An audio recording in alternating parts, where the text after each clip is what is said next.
Okay, so you may have heard a very familiar phrase in the world of psychedelia if you're kind of studying, nerding out, reading, watching videos, podcasts, all that kind of stuff about how to use psychedelics for your own self-healing, your own personal growth. You may have heard a very common phrase or metaphor, which is something like psychedelics are to the mind what maybe a microscope would be to microbiology, or what a telescope might be to astronomy and looking at the stars and the planets and whatnot, right?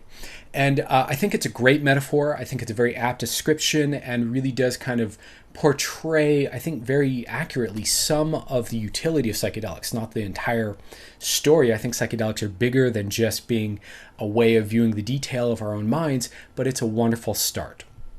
Now, if you consider this metaphor for a moment, I think it begs a really interesting question on the back end of it. And that's what I want to talk about in this video today. And the question is, if we're looking through through the telescope or through the microscope, and we're looking, what do we see? How do we recognize what it is that we see inside the microscope? As we look in, what are we looking for, right? What is it that we see? And what and how do we recognize it and classify that and put that in context that's useful to us, right? So when it comes to our own psychedelic experiences, how do we recognize the different states, emotions, sensations, belief systems, somatic feelings, all of that come up, and what is the utility of each? How do we kind of put them in the right place so that we know how to work with the information that's coming up for us? So that's what I want to talk about in this video with you guys, and I think you're really going to enjoy it.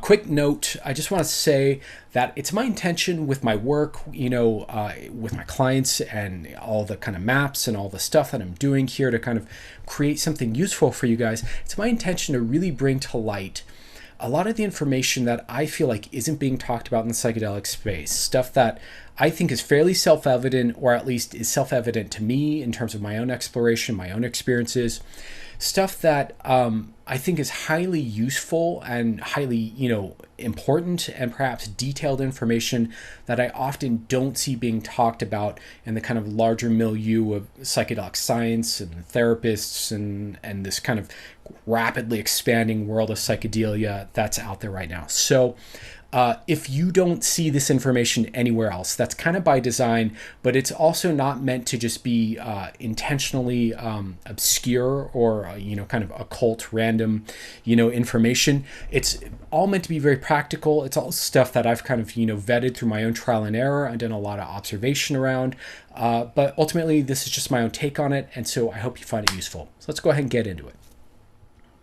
Okie dokie, let's go ahead and get into it. So what I have here for you is just a quick little model I've made to try to describe 5 of the major elements inside our minds that you may experience, different layers or aspects of being a human being that we tend to encounter and bump up against, all the time, quite honestly. These are all parts of our everyday lived experience, but they become extra vivid and exaggerated and distinct as different parts of the psychedelic experience. So these are 5 things you will bump into or encounter when you're using the microscope of the mind, i.e. psychedelics, right?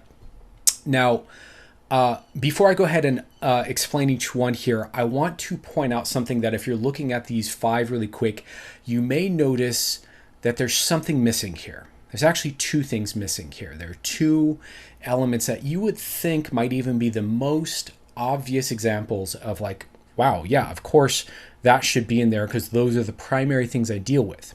So I'm going to let you take a guess really quick, and then I'm going to explain it to you. So the 2 that are missing here that you probably would be surprised, would think would be on the list would be your cognition, in other words, your thinking, and your emotions, right? So your feelings, right? And for most people, our internal day-to-day lived experience is largely through cognition and feelings, right? So why would I omit that when those are the things that get amplified the most and seem to be the things we experience the most in psychedelic experiences, right?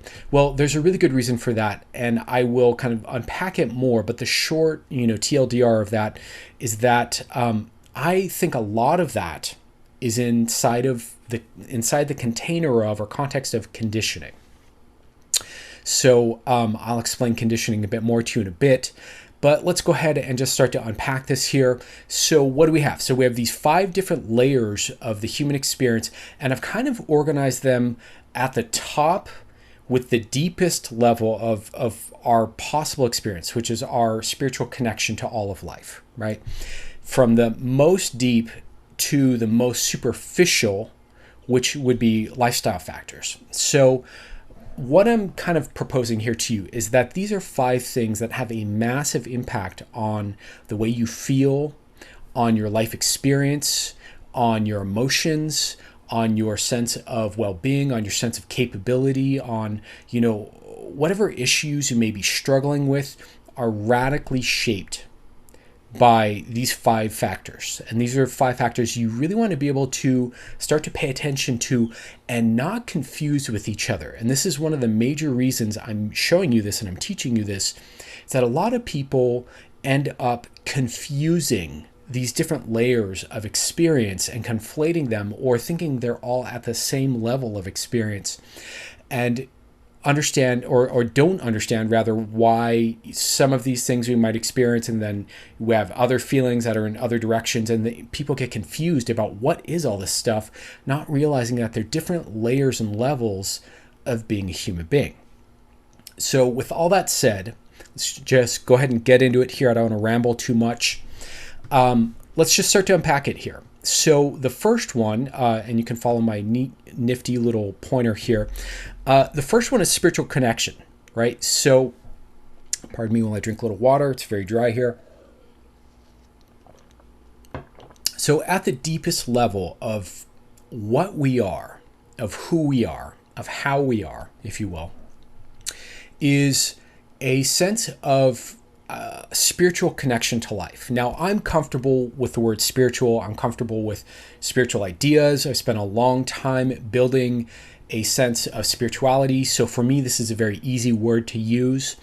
And I understand some of you are not. So I hope that if you're watching this and you're one of those people who maybe is, more rational, scientific, logical, uncomfortable with the idea of woo or spirituality, you can just use this as maybe a metaphor or an ambiguous term to describe that sense of that which is beyond ourselves, that sense of the ineffable or the transcendent, or that which is of which we are part of, the larger system of life that we're a part of, that includes us, that we feel our connection to, but which is not limited to simply myself, right? So I hope that works for you as kind of a descriptor here of what I mean by spiritual.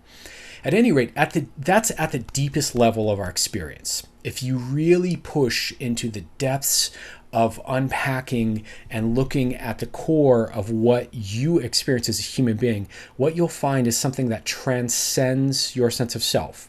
You'll find something that transcends your ability to describe it. It's really a feeling of being a part of the system of life, right? So of all the interconnected systems that exist on this planet, and perhaps beyond the planet, life happening, and we can feel deeply in our being this experience of life happening if we allow ourselves to kind of go there. And it's not really a rational, logical thing. It's deeper than that. It's all the way down into the body, all the way down beyond the fears, beyond the games and the roles and the layers of identity.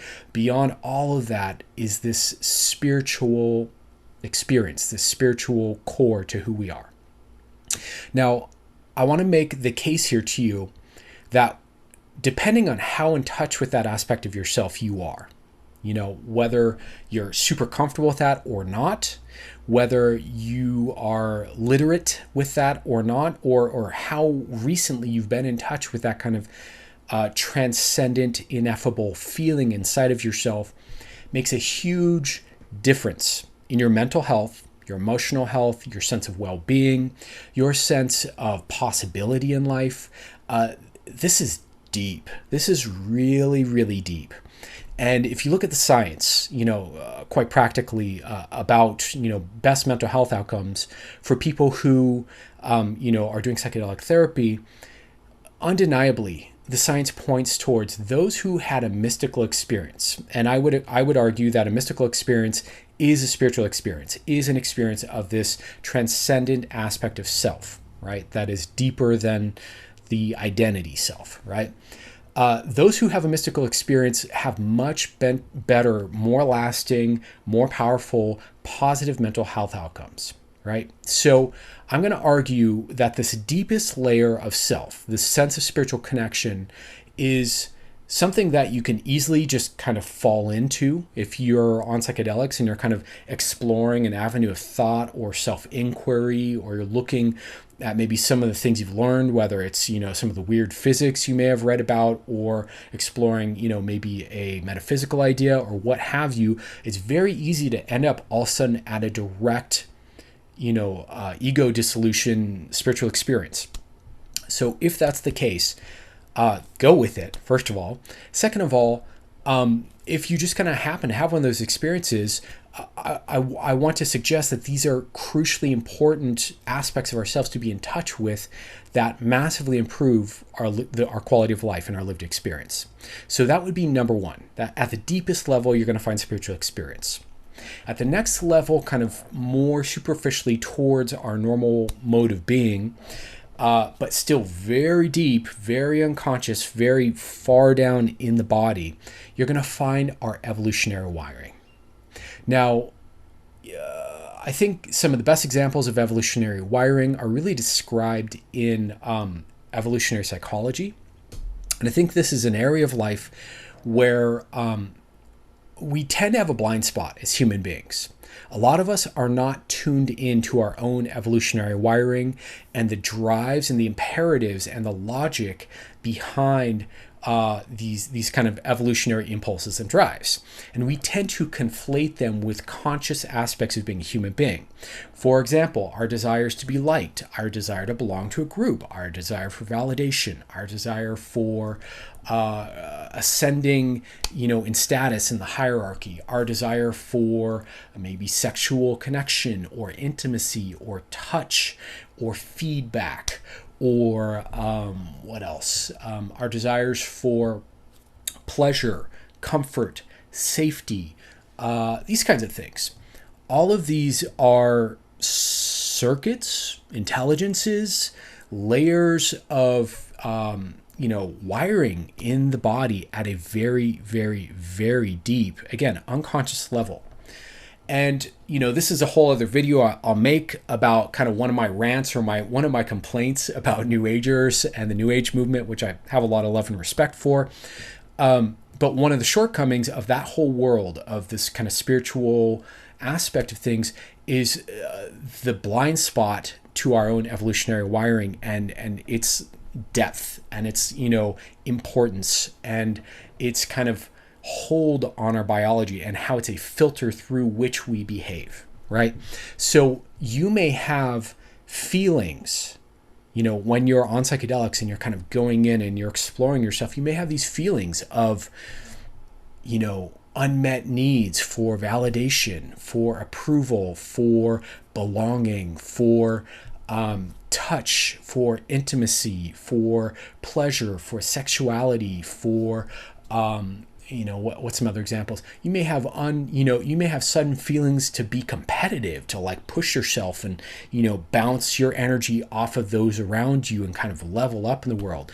You may have feelings of feeling shamed or judged by the tribe, by the community around you, and fear and even terror of not belonging, of being an outcast, right? You may have, et cetera, et cetera. So I hope you're starting to see these are deep level unconscious programs, and you may feel them. You may bump up against them inside of yourself when you're high on psychedelics. And my advice here is, first of all, just to recognize them for what they are. These are just evolutionary imperatives. These are your genes screaming at you to thrive and succeed and reproduce ultimately and pass them on to future generations and all of that. They are not personal. Even if the interpretation you've created on top of them is personal, ultimately they're not personal. They are not rational. They're not conscious. Yeah, they're not things you intended to create. You may have made rationalizations and beliefs or rebellions against them, and you might have created all kinds of conscious constructs in relationship to them, but when you explore the feelings themselves, they're simply there. They're simply the body's messages. This is part of the package of being a tribal, hunter-gatherer, nomadic, vertical, ape with symbolic logic, rational thinking brain that we've developed over hundreds of thousands of years of evolution. And so it just is what it is. And I'm arguing that this is deeper inside of us. This is not as deep as our spiritual self, but this is deeper inside of us. This is the architecture upon which our conditioning is built. This is the architecture upon which much of our fears, depressions, anxiety is built. Much of our identity is built. Much of our thinking is built, right? So even deeper than all of those aspects of yourself, you're going to be grappling with your own evolutionary wiring. And if you can't look at it and recognize it for what it is and name it and be like, right, that's not personal. That's just being human. Then it's going to run you and you're going to be confused about it. And it can cause a lot of distress and stress and overwhelm and fear and, drama ultimately. So I want you to know that that's there. I want you to know you have evolutionary wiring. I want you to know that it will send you very direct, strong, clear messages. You will register those messages as emotions and thoughts, but it doesn't mean that you're fucked up or that there's really a problem there. It's just part of the package. Okay. So that's the second one. That's evolutionary wiring. So moving on to the third one here, we're moving on to conditioning now. And this is really what I want you to be looking at a lot, or I want to encourage you to be looking at a lot here. So in the model that I'm developing for how to use psychedelics for your own personal growth, self-healing, conditioning is an important target. So all of these are what I consider targets to place your attention on in terms of your psychedelic experience, right? So these are places to target your awareness that can help you heal, free up, gain insight, transform, this kind of a thing, right? Now, one of the big ones, and especially if you are maybe not so high that you automatically just go into like an ecstasy state, or not so high that you transcend ecstasy into like a full, mystical experience, ego death, transcendence of self kind of state. But if you're just like in this really like lit up psychedelic state, but you're still grappling with elements of mind and emotion and identity and this kind of a thing, you may find that you are grappling with your conditioning.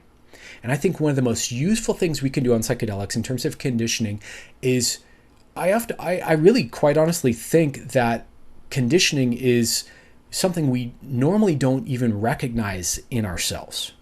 We're so confused, and we allow these layers of conditioning to merge with ourselves so much that we don't realize that we are, we have been conditioned. We don't realize what the conditioning is, and we don't really have the spaciousness inside of ourselves to stand back and look at it and evaluate it and choose consciously whether or not we want to keep it, whether or not we agree with the conditioning that we've, taken in. So this is one of the important things that I think you can do with conditioning on psychedelics is start to, because your cup is ideally overflowing with good feelings. You're feeling love, you're feeling peace, you're feeling bliss, you're feeling safety, you're feeling curiosity, you're feeling interest, you're feeling, lit up by life, right? You're feeling lit up internally. Hopefully that gives you the resourcefulness to be able to start to evaluate the things you believe, the thoughts that pass through your head, the self-perceptions you carry, the beliefs about the world around you that you carry, the beliefs about, gender, the beliefs about sex, the beliefs about biology, the beliefs about, politics, the beliefs about economics, the beliefs about right and wrong and morality, and all these different areas and topics, right? There's so much there that we passively just kind of take in, and maybe agree with or just integrate into our sense of self, maybe because of our family and our family system and who we, grew up with, or our friends and our circle of friends and what they believe, or, based on the media we've taken in. And we never stop to really evaluate, when I have a full cup, do I still agree with this thing? Does this belief serve me to hold on to? Or is it outdated? Or does it cause me pain? Or does it cause me anxiety? Or does it cause me doubt? Is the belief kind of rationally or logically true? Does it really make sense? Is the belief overly generalized and kind of expanded in scope way unreasonably? Or is the belief, based on an old model of understanding, it's the belief based on some weird, idea from the culture from the 60s or the 40s or the 90s, this is the kind of work we can really start to do with conditioning. We can become conscious of it. We become aware of it, and we get choice over it. We can look at it and be like, do I want that? Do I agree with that? What would it be like to not live with that piece of conditioning?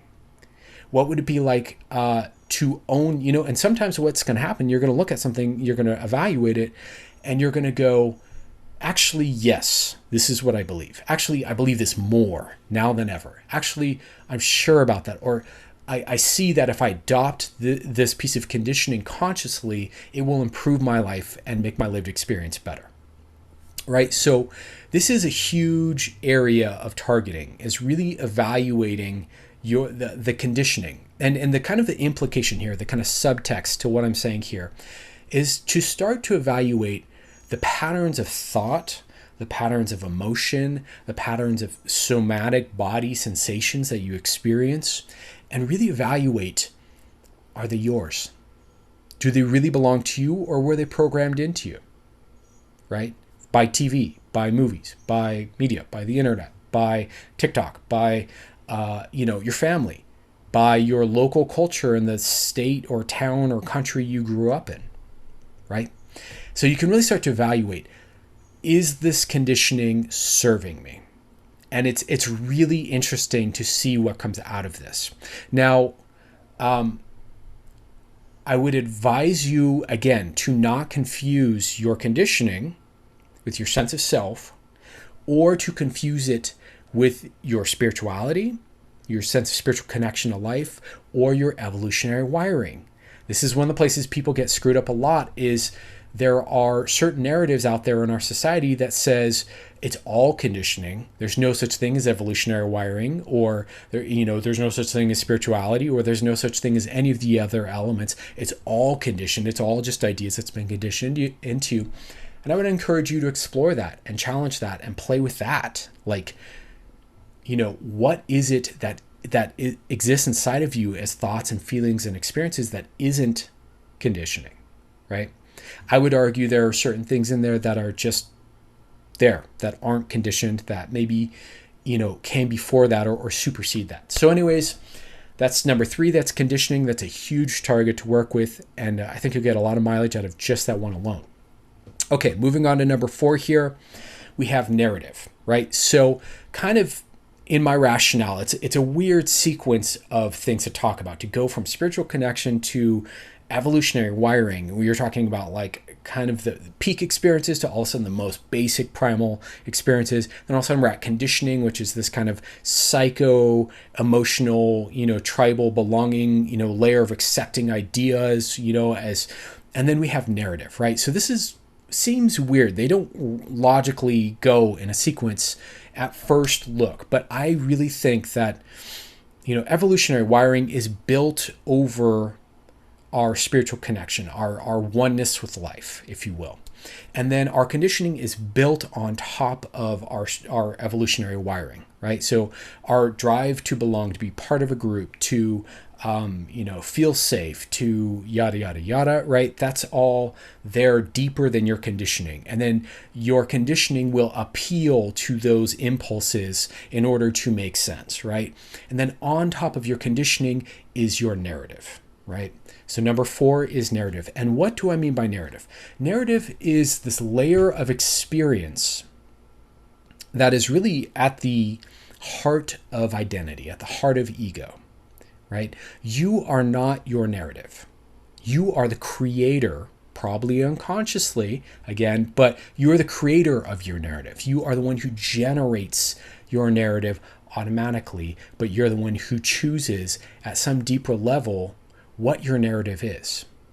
So unconsciously, each of us, through all of our lived experiences, right? Everything you've ever experienced or seen or felt or touched or done, or every place you've been, out of all those lived experiences, if you think about it, we take a very small portion of those and put them inside kind of a boundary, an unconscious boundary, if you will. And we say these memories and these perceptions and these emotions and ideas and experiences, these are who I am, right? And out of that, the sequence of those experiences creates a narrative, creates a story. Well, I was born here and I grew up in this situation and I went through this and I did that and I went here and blah, blah, blah, blah. And that's who I am, right? Now, there are so many different branches off of the narrative kind of experience and tree. So you may take a psychedelic and start to encounter these different pieces of your narrative, and again have the spaciousness to be able, and the separation, to be able to start to look at it and go, is that who I am? Do I agree with that? Do I believe that? Do I want to hold on to that? What's the emotion that arises out of me from holding on to this narrative? And more deeply, if you want to use like a psychology tool here, what's the hidden benefit I get out of holding that narrative, right? So there's unconscious intelligence that goes underneath our narrative, and there are benefits and hidden payoffs that we have to every experience we have, including our painful ones, right? So what is your narrative, and does it serve you? And what are all the other pieces of your lived experience that you're not including inside that narrative that might contradict it, or might, shape it in a different way, or kind of like temper it a bit? This is an interesting set of questions to start to look at. What is the narrative that you're living through? The thing is that most of us are confused. We are confused between our narrative and our true core self. And we kind of go through life living through our narrative. Our narrative is like an interface, or like a set of goggles that we wear, if you will, that we view life through and view ourselves through, and view the kind of back and forth of our relating to life through, that filters and formats and shapes and distorts our view and our experience. And we forget that we made the fucking narrative goggles in the first place, that we can actually take them off and have no narrative. And I would argue that that's part of what being egoless is. And we have choice. We can reshape the narrative. We can tell a different story about ourselves. We can contextualize it differently once we realize that we are the maker of the narrative, not the narrative itself. Now, this capacity for narrative, if you want to get like nerdy about it, is part of, as far as I understand it, at least, part of the brain's way of, connecting different experiences together to create a logical sequence of events. So it's part of pattern finding. It's part of how we put, it's part of our linguistic brain, really. It's part of how we take an experience and a symbol of that experience and connect the dots between the two to say that this equals this, like we do with the alphabet and with language and with so many of the things that we learn. I mean, human beings live through a symbolic interface all the time. And our primary symbolic interface is our narrative, right? And we don't, so in neurolinguistic programming, for example, they say we don't actually react to our raw life experience directly. We react to the meaning we make out of it. We react to the layer of narrative that we create about every lived experience we have, right? And so as you start to identify that you have a narrative and that you're not your narrative, and you start to make that distinction, I'm not my narrative, I'm the creator of my narrative, and I can recreate my narrative or challenge my narrative or explore my narrative or try on different narratives or put it on from a different side or tell a different story or include other reference experiences and memories or build a new narrative in an entirely new direction. All of a sudden you get power, you get transformation, you get spaciousness, you get freedom to be what you really are, which is the creator of your own lived experience, right? So that's narrative. And again, I want to, my intention here with this whole video is to really make this all super clear to you guys so that you know exactly how to identify these, when you take psychedelics, so that you're not taking them personal, so that you're not being overwhelmed by them, so that you're not confusing or conflating them. You know what I mean? Because they're all distinct layers of what we are, right? And so again, I think emotion and cognition, thinking and feeling largely come out of what we've been conditioned to think and feel. Not only by external, but also how we've conditioned ourselves. We each develop a pattern of thinking and emotion that's kind of habitual just by doing over and over and over time. And so, for example, with like trauma work, a big part of what people are dealing with isn't necessarily in the past anymore. It's the habituated patterns of feeling and thoughts and perception that have been kind of habituated into the mind-body system now, right? And so narrative is another part of this. I think that our thinking, our cognition, and our emotion largely come also not only out of conditioning, but also out of our narrative. If I believe certain things about myself based on a narrative, then there are certain thoughts that are rational, logical conclusions out of that belief. Right? If I have a habituated pattern of emotions inside of myself, it's easy to make a narrative out of that. I hope that makes sense. I hope this is clear. If it's not, please leave me a comment down below because I'm here to serve you with this information. I really hope it makes sense. Okay, so let me know if it doesn't. So moving on to the fifth one here, because I do have the gift of gab, I will yammer and yammer and yammer and shoot. I kind of messed up the whole presentation here. Should have highlighted that in yellow. Okay, fifth one here is lifestyle. And this might seem like a really odd choice on the back of all these other deep things I'm just talking about here, but it's really, really fucking important to get your lifestyle factors right. Because again, we're talking about all the different things that impact the way you experience life and the way you feel and your experience. So if there's something you want to change or something you want to transform, or you're feeling something and you don't know why, these are all places to look at. How spiritually connected have you been? What are these, evolutionary, drives, pressures, impulses, imperatives coming into you?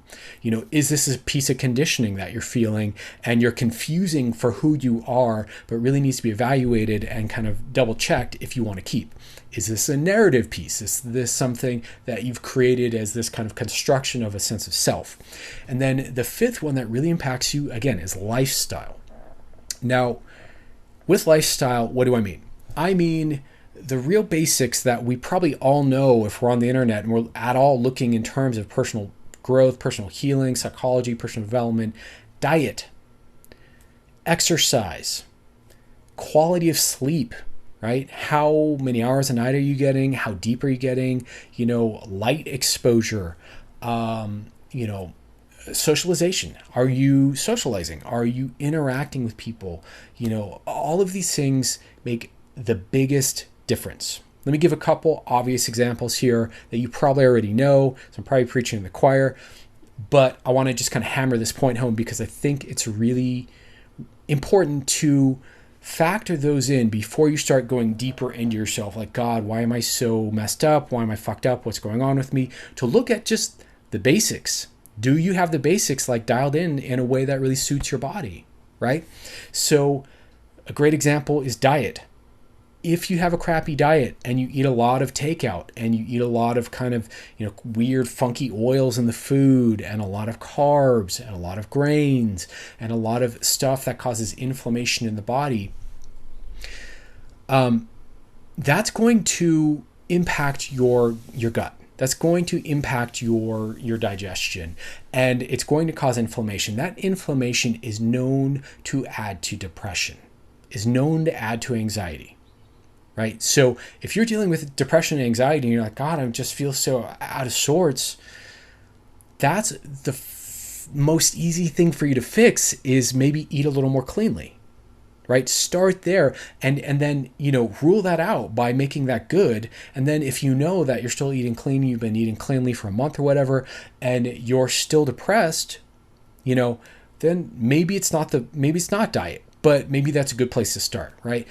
Same thing with anxiety, et cetera, et cetera, et cetera, right? So you want to start to, control for lifestyle, because if you're low energy, depressed, anxious, angsty and angry a lot, confused a lot. I mean, there's a lot going on in our world. I get it, but start with the things you can control and make sure that those are all good, so that as you're going deeper inside of yourself, you're sure that's not a lifestyle factor, right? Because these things radically, dramatically improve people's lives when they correct for them.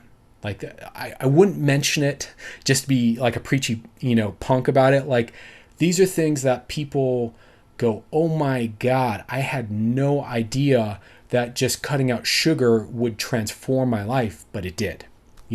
Oh my God, I had no idea I wasn't getting good quality sleep. And now that I've controlled for that, I feel like a completely new person, right? Oh my God, I didn't know that, I've never been an exerciser. For example, I wasn't an exerciser for the longest time. And I wondered why I was depressed. And I wondered why I was, kind of down and had low energy and didn't feel strong and didn't feel good. Well, once I started exercising, a lot of that changed. It's a huge part of my mental health maintenance at this point in my life. And I know you've probably heard other people say that online, if not in your own personal life. So again, I don't want to preach, but that's another area you can really start to look. If you take psychedelics and you're like, oh, I feel wonky and weird and not good. Well, how was your sleep the day before? How's your diet been? Did you eat like a bunch of junk food, like the day before your trip? Maybe that impacts things, right? Maybe that's what you're feeling.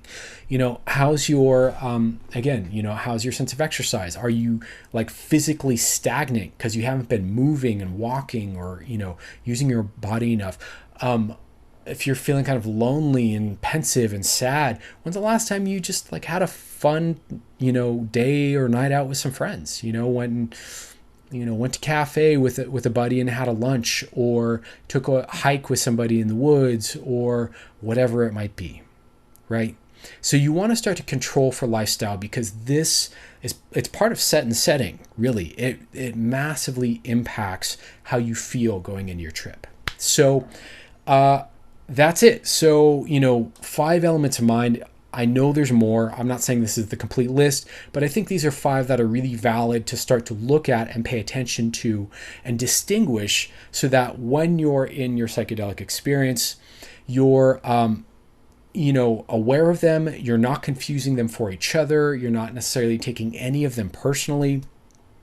And you have some choice, so that as these feelings and messages move through you, that you're starting to recognize them and sort them out for what they are. So that's really kind of the point here. And I hope it's kind of helping you to make more sense out of what you experience. Okay, let's go ahead and wrap this up, and we'll call it a good video. Okay, so that's the 5 elements of mind model that I created kind of out of thin air to try to describe these different layers of experience. I'd love to know what you think. I'd love to know if you kind of disagree, if you think that maybe there's another element to experience that really factors in here, or if this was maybe kind of just news to you, interesting. a little bit, revelatory for you, whatever you got. I love your comments down in the comment section below. If you watch this video, I just realized that the whole midsection there is really long. So thanks for watching. And I hope you have a great day. I hope this really adds to your life in some way that's useful to you the next time you're taking a journey or doing some self-healing work. And if you have any questions, feel free to hit me up here. I try to be active with my replies on the channel, or my email should be listed in my channel description. You can always shoot me an email too. So with all that being said, thanks for watching. Take care. Much love to you all, and I'll see you soon. All right, bye.